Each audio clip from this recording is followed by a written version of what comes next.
श्री शिवाय नमस्तुभ्यम। दोस्तों, आप सभी लोग जानते हैं कि आज से गणेश चतुर्थी जो है प्रारंभ हो चुकी हैं। और दोस्तों, गणेश चतुर्थी ये पूरे 10 दिनों तक चलने वाली हैं। अब आप लोगों के पास गणेश जी को प्रसन्न करने के लिए पूरे 10 दिन हैं और खुद आपके घर में ही गणपति बप्पा ज़रूर विराजे होंगे। तो दोस्तों, आज की इस वीडियो में हम आपको कुछ ऐसे विशेष उपाय बताने वाले हैं जो कि आपको इस गणेश चतुर्थी के इन 10 दिनों में करना है। जिन 10 दिनों में अगर आप इन उपायों को विशेष रूप से अच्छे से पूरे मन से करते हैं तो निश्चित ही भगवान गणेश जी आपसे प्रसन्न होंगे। साथ ही में रिद्धि सिद्धि जी का भी आशीर्वाद आपके घर परिवार पर आपको ज़रूर मिलेगा। तो आज की जानकारी बहुत ही ज़्यादा विशेष है, गणेश चतुर्थी से जुड़ी हुई है। तो आप लोगों को ये बात विशेष रूप से ध्यान रखनी है और इन उपायों को भी ज़रूर करना है।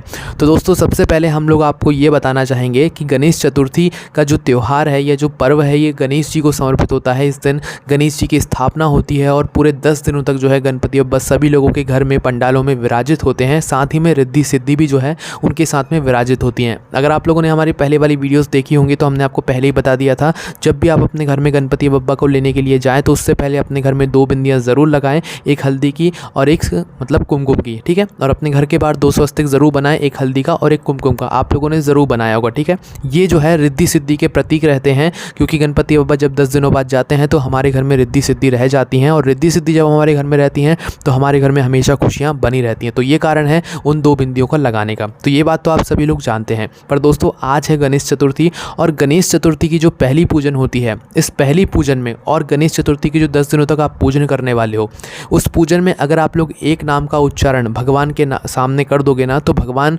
जो गणेश जी हैं वो आपकी पूजा को हमेशा हर दिन स्वीकार कर लिया करेंगे, ठीक है। वो नाम कौन सा है वो हम आपको बताते हैं। देखिए, उससे पहले हम आपको ये बता दें कि जब भी आप इन 10 दिनों में गणेश चतुर्थी से लेकर जो है इन 10 दिनों तक जब भी आप लोग गणेश जी की पूजन करने के लिए बैठे हैं तो उस समय पर आपको एक काम विशेष रूप से करना है। वो काम क्या है? देखो, या तो आप लोग गणेश जी की पूजन में आरती में एक धूप बत्ती ज़रूर जलाओ। कौन सी बत्ती? धूप बत्ती। अगरबत्ती अलग होती है जिसमें बाँस होता है, ठीक है। तो धूप बत्ती यहाँ पर विशेष रूप से जलानी, बाकी वो आपकी श्रद्धा है, अगरबत्ती जलानी है तो आप जला सकते हो। बाकी धूप बत्ती आपको विशेष रूप से जलाना है। अगर धूप बत्ती नहीं जला रहे हो तो एक गोबरी, एक कंडी लेकर उसको मतलब कर उसको जलाकर उसके ऊपर गूगल लोबान वगैरह आप लोग छोड़ सकते हो। उससे आप लोग धूप होम कर सकते हो, ठीक है। यह आपको विशेष रूप से करना है जब तक आप गणपति बप्पा की पूजन करोगे। और दोनों समय नहीं कर सकते तो एक समय तो आपको ये वाला काम करना ही करना है ना। अब जब आप लोग आज के दिन पहली आरती करोगे, है ना, जब रात के समय की विशेष आरती होती है गणेश चतुर्थी की, गणेश जी की, तो जब आप अपनी पहली आरती करोगे तो उस समय आपको एक ऐसा नाम बोलना है जो कि पहली पूजन में विशेष रूप से बोला जाता है, ठीक है। और अगर आप प्रतिदिन भी पूजन शुरू होने के टाइम पर बोलेंगे तो निश्चित ही जब भी भगवान गणेश जी आपसे प्रसन्न होंगे। तो भगवान गणेश जी का ये एक ऐसा नाम है जिससे कि वो आपकी पूजन को स्वीकार कर लेते हैं। आप जो भी उनके लिए प्रयत्न कर रहे हैं, पूजन कर रहे हैं, वो आपकी पूजन को स्वीकार कर लेंगे। तो वो नाम कौन सा है? वो नाम है दोस्तों ध्रुव वर्ण। कौन सा नाम है? एक और बार सुन लीजिए, अच्छे से सुन लीजिए, क्योंकि ये नाम आपको अपनी पूजन के समय ज़रूर लेना है। ध्रुव वर्ण, ये भगवान गणेश जी का ही नाम है। और जो व्यक्ति इस नाम को लेते हुए, ध्रुव वर्ण नाम को लेते हुए भगवान गणेश जी की पूजन आराधना करता है और गणेश चतुर्थी के दिन पहली पूजन के दिन उनका ये नाम लेकर उनको विराजित करता है, भगवान गणेश जी उससे बहुत जल्दी प्रसन्न होते हैं, ठीक है। तो एक बार और नाम आप लोग सुन लीजिए, ध्रुव वर्ण। ध्रुव वर्ण, है ना। ध्रुव वर्ण गणेश जी का नाम लेते हुए आप लोगों को जो है उनका स्वागत करना है, उनकी पूजन आराधना वंदना करना है, ठीक है, और उनकी पूजन करना है। आप लोग चाहें तो ये नाम प्रतिदिन अपनी पूजन के समय ले सकते हैं, जिससे कि आपकी पूजा जो है भगवान गणेश जी स्वीकार कर लें, है ना। तो ये बात आप लोगों को ध्यान रखना है। उसके बाद में दोस्तों, आप सभी लोग जानते हैं भगवान गणेश जी को सबसे ज़्यादा प्रिय क्या चीज़ होती है? आप सभी लोग जानते हैं दूर्वा होती है, ठीक है। तो भगवान गणेश जी को जो सबसे ज़्यादा प्रिय चीज़ है वो दूर्वा है। पर दूर्वा किस तरीके से चढ़ानी चाहिए, कितनी दूर्वा भगवान गणेश जी को हमें प्रतिदिन मतलब 10 दिनों तक चढ़ानी है, वो भी हम आपको बताते हैं। देखिए, गणेश जी को जो दूर्वा होती है वो ऐसा नहीं होता है कि एक दूर्वा आप तोड़ लाए और एक दूर्वा चढ़ गई, है ना। वो चढ़ भी जाती है, पर अगर नियम के साथ देखा जाए तो गणेश जी को हमेशा 5 दूर्वा एक साथ समर्पित होती हैं, ठीक है। मतलब 5 दूर्वा एक साथ मतलब रख कर वो दूर्वा समर्पित होती है ना। जैसा कि एक दूर्वा की लड़ी होती है, मतलब एक दूर्वा होती है, 2 दूर्वा होती है, 3, इसी तरीके से 5 दूर्वा को इकट्ठा करके वह 5 दूर्वा जो है नियम के अनुसार भगवान गणेश जी को समर्पित होती हैं, ठीक है। और यह जो 5 दूर्वा आप लोग लेंगे, इनमें भी ये ध्यान रखना है कि जो दूर्वा की नीचे की साइड की डंडी होगी उनमें 3 गांठें होना चाहिए। आप ध्यान से देखना, कोई भी दूर्वा जब आप तोड़ोगे तो नीचे जो है अलग अलग सी एक गांठें सी होंगी, मतलब निशान से होंगे, है ना। उस किसी भी एक दूर्वा को तोड़कर देखना, उसकी डंडी में नीचे जो है थोड़े निशान से बने होंगे। तो जिस मतलब दूर्वा में 3 निशान बने हुए हैं, एक के ऊपर एक के ऊपर नीचे या ऊपर, तो 3 निशान ऐसे बने हुए हो, 3 गांठें बनी हुई हों, वो वाली दूर्वा आपको लेनी है। ठीक है, थोड़ा ढूंढना पड़ेगा, पर अगर आप लोग वो लोगे तो भगवान गणेश जी आपसे जल्दी प्रसन्न होंगे। तो 3 गांठ वाली दूर्वा, जिस दूर्वा की डंडी में 3 गांठें हों, वो दूर्वा आपको लेनी है 5। ठीक है, फिर इन 5 दूर्वा का बंडल बनाकर, मतलब एक साथ बांधकर, इन्हें आपको भगवान गणेश जी को अपने घर में प्रतिदिन जो है समर्पित करना है। ठीक है, मतलब भगवान गणेश जी को देना, क्योंकि भगवान गणेश जी को दूर्वा बहुत ही ज़्यादा प्रिय होती है ना। उसके बाद में दोस्तों ये बात तो आप सभी लोग जानते हैं, भगवान गणेश जी को सबसे ज़्यादा प्रिय क्या होता है? लड्डू। तो भगवान गणेश जी को लड्डू का भोग आप लोग अवश्य लगाइएगा, जो बाज़ार में मिल रहे हैं अभी इस समय। अगर हो सके तो आप अपने घर में ही इन लड्डुओं को ज़रूर बनाइएगा, और 10 दिनों तक आप अपने घर के बने हुए लड्डू ही जो है भगवान गणेश जी को यहाँ पर प्रसाद के रूप में जो है, मतलब उनको भोग लगाइएगा। ठीक है, तो हो सके तो घर में बना सकते हैं, अन्यथा फिर बाज़ार से ही आप लोगों को लेकर आने पड़ेंगे, है ना। उसके बाद में दोस्तों अब हम बात करते हैं एक अगले बहुत ही विशेष उपाय के बारे में, जो कि उपाय अगर आप लोग करते हैं इस गणेश चतुर्थी के बीच में या गणेश चतुर्थी के इन 10 दिनों में, तो निश्चित ही भगवान गणेश जी जो है ना, वो आपके घर से या आपके ऊपर से दुख और कष्टों को दूर करेंगे। ठीक है, जीवन में दुख और कष्ट चल रहे हैं तो ये वाला उपाय आप लोगों को ज़रूर करना चाहिए। ये उपाय में आपको 5 तरीके के फल हैं जो कि आपको भगवान गणेश जी को समर्पित करना चाहिए, है ना। 5 तरीके के वो फल कौन से हैं वो भी हम आपको बताते हैं। अब ये जो उपाय हम आपको बता रहे हैं, ये वो उपाय बता रहे हैं जो कि आपको अपने घर में ही करना है, क्योंकि आपके घर में गणेश जी विराजित होंगे, गणेश जी की प्रतिमा आप लोग लाए होंगे, तो वहीं पर आपको ये उपाय करना है, कहीं बाहर जाने की ज़रूरत नहीं है ना। तो 5 तरीके के फल आपको लेकर आने हैं। अब देखिए गणेश जी को क्या क्या प्रिय है वो हम आपको पहले बता देते हैं। देखिए गणेश जी को केला प्रिय है, गणेश जी को अमरूद प्रिय है, गणेश जी को सीताफल भी प्रिय है, गणेश जी को जामुन प्रिय है, और गणेश जी को बेल भी प्रिय है। जो भगवान शंकर जी को बेल प्रिय रहता है ना, वैसे ही गणेश जी को भी जो है बेल प्रिय रहता है।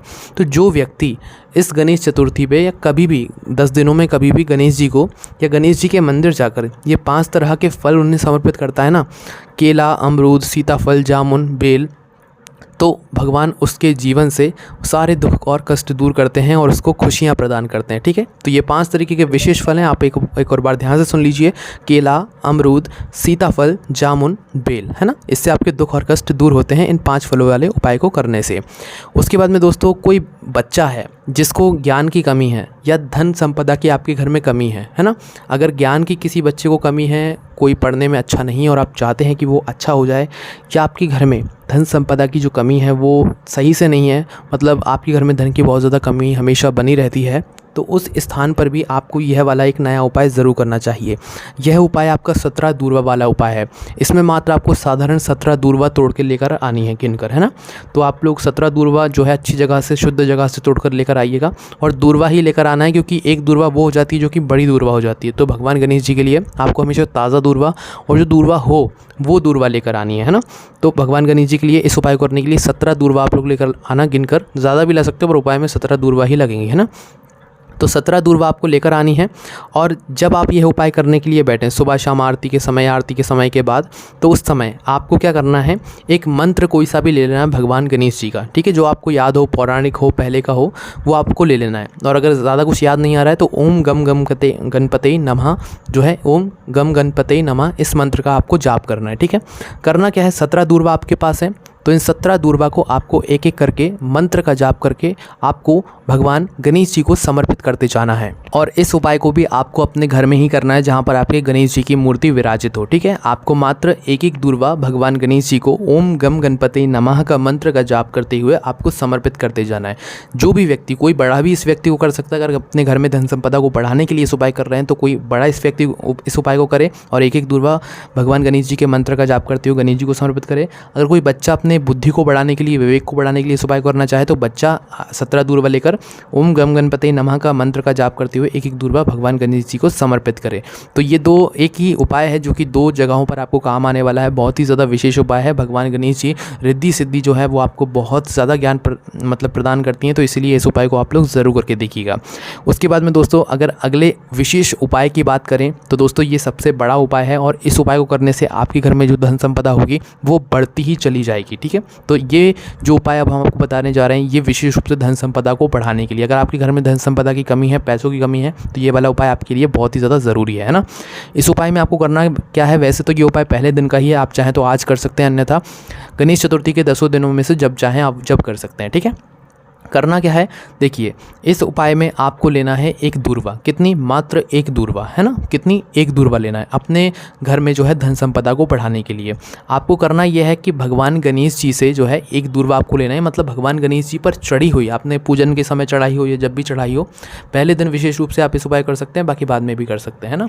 तो ऐसी दूर्वा जो भगवान गणेश जी पर चढ़ी हुई हो, उस दूर्वा को उठाना है, मतलब भगवान गणेश जी से लेना है उस दूर्वा को, उनसे पूछकर उस दूर्वा को अपने घर के मुख्य द्वार पर छुआ कर आना है। कहाँ पर? आपके घर का जो मुख्य द्वार होगा ना, वहाँ पर आपको इस दूर्वा को छुआ कर आना है, स्पर्श करा कर आना है। स्पर्श कराने के बाद इस दूर्वा को लेकर आकर आप सीधा अपने घर में, अपने घर की तिजोरी में या गोदरेज में, जहाँ पर आपका पैसा धन इकट्ठा करके रखते हो आप लोग, वहाँ पर इस दूर्वा को जाकर रख देना, ठीक है। भगवान गणेश जी से लेकर और अपने घर के मुख्य द्वार को छुआ कर फिर इस दूर्वा को अपने घर की तिजोरी में या गोदरेज में ज़रूर रखना, ठीक है। इससे आपके घर में धन संपदा बढ़ेगी, उस तिजोरी में जो है हमेशा धन बढ़ता ही जाएगा, कभी कम नहीं होगा। उसके बाद में दोस्तों आपको इन 10 दिनों में, गणेश चतुर्थी से लेकर इन 10 दिनों तक आप लोगों को गणेश जी को घी और गुड़ का भोग भी ज़रूर लगाना है। भगवान गणेश जी को बहुत ही ज़्यादा प्रिय होता है ना। तो ये कुछ विशेष बातें थी, कुछ विशेष उपाय थे जो कि सिर्फ गणेश चतुर्थी के दिन ही नहीं, गणेश चतुर्थी से लेकर 10 दिनों तक, जब तक गणेश जी आपके घर में विराजित हैं, तब तक आप इन नियमों का पालन कर सकते हैं, इन उपायों को कर सकते हैं। हमने आपको ऐसे उपाय बताएं। बाकी आपको कोई भी समस्या आती है आप हमसे कमेंट करके पूछ सकते हैं। ओम नमः शिवाय, जय भोलेबाबा, श्री शिवाय, नमस्तुभ्यम।